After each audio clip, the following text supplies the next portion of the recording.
இதுதான் என்னோட சமையலறை. இப்போ என்ன பண்ணிகிட்ருக்கோன்னா, இது வந்து ஒரு ஃப்ரைட் ரைஸ். இந்த ரைஸ் வந்து கொஞ்சோண்டு மதியத்தில் மீந்துச்சுன்னு வச்சுக்கோங்க, அது வேஸ்ட் பண்ணக்கூடாது சொல்லி நாங்கள் என்ன பண்ணுவோம்னா, கொஞ்சமாக எண்ணெய் ஊற்றிட்டு உளுந்தம்பருப்பு நிறைய போட்டால் என் பசங்களுக்கு பிடிக்கும்.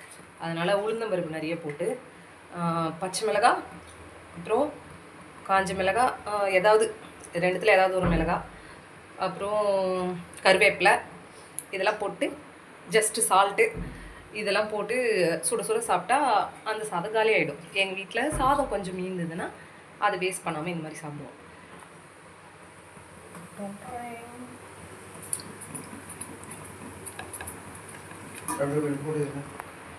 Bye.